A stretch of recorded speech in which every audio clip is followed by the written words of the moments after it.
महाराष्ट्र के छोटे से गांव संबलपुर में उमा नाम की एक लड़की रहती थी। वो अपनी सौतेली माँ लीला, छोटे भाई जुगनू और पिता सुधीर के साथ रहती थी। उमा जब 14 साल की थी तभी उसकी सगी माँ का देहांत हो गया था। माँ के गुजरने के बाद उमा के पिता ने लीला से दूसरी शादी कर ली।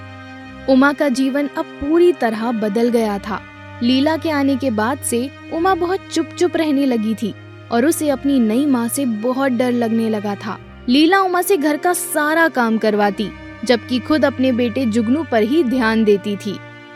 जुगनू के लिए उमा के दिल में बहुत प्यार था, क्योंकि वो उसे बचपन से पालती आई थी।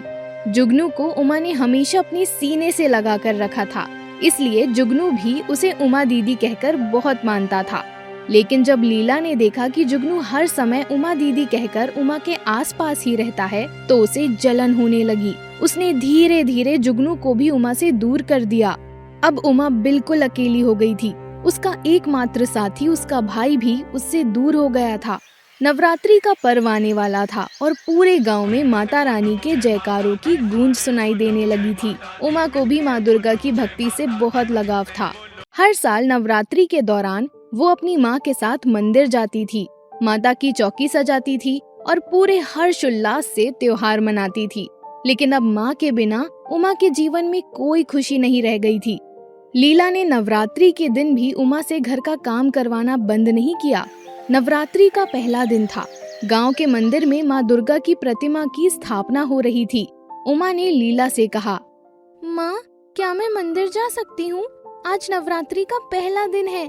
मैं माँ दुर्गा के दर्शन करना चाहती हूँ। लीला ने झट से कहा, उमा, तुम्हारे पास मंदिर जाने का वक्त नहीं है। घर में इतना सारा काम पड़ा है, पहले वो खत्म कर लो, फिर सोचूंगी कि तुझे जाने देना है या नहीं। उमा निराश होकर घर के काम में जुट गई।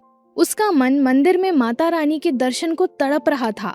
वो अपनी माँ को याद कर रही थी, जिन्होंने उसे देवी दुर्गा की पूजा के महत्व के बारे में सिखाया था।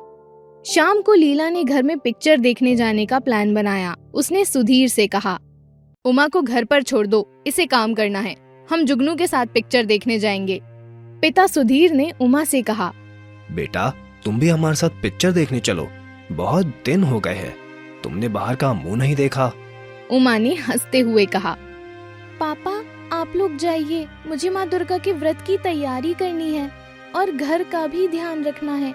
मैं आप लोगों के लिए खाना भी बना दूंगी। पिता उसकी बात सुनकर भावुक हो गए और बोले, तू तो बहुत बड़ी हो गई है बेटा, लेकिन अगर चाहो तो तुम भी चल सकती हो।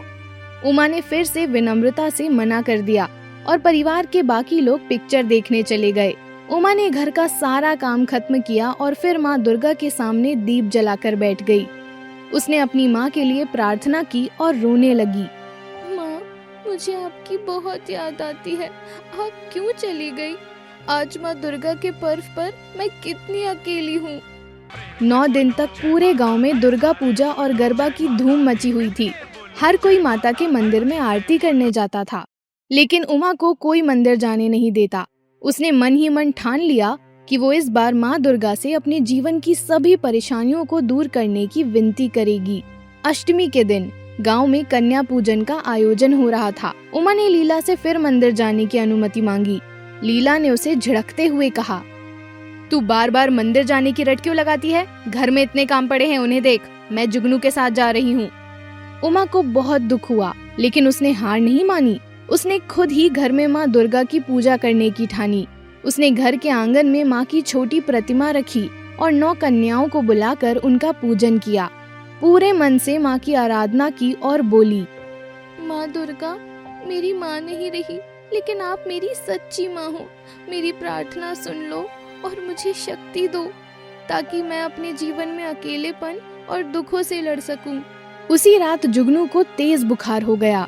लीला और सुधीर दोनों सो रहे थे। उमा ने देखा कि जुगनू की हालत बिगड़ती जा रही है। उसने लीला को उठाने की कोशिश की, लेकिन लीला नहीं उठी। बिना देर किए उमा ने जुगनू को गोद में उठाया और उसे अस्पताल लेकर दौड़ी। अस्पताल पहुंचकर डॉक्टरों ने कहा, अच्छा हुआ तुम इसे सही समय पर लेकर आई हो। हालत गंभीर थी, लेकिन हम इसे संभाल लेंगे। उमा ने माता रानी का धन्यवाद किया और मन ही मन कहा, माँ, आपकी कृपा से मेरा छोटू बच गया। सुबह होते ही लीला और सुधीर अस्पताल पहुंचे। लीला ने गुस्से में उमा से कहा, तूने मेरे बच्चे के साथ क्या किया?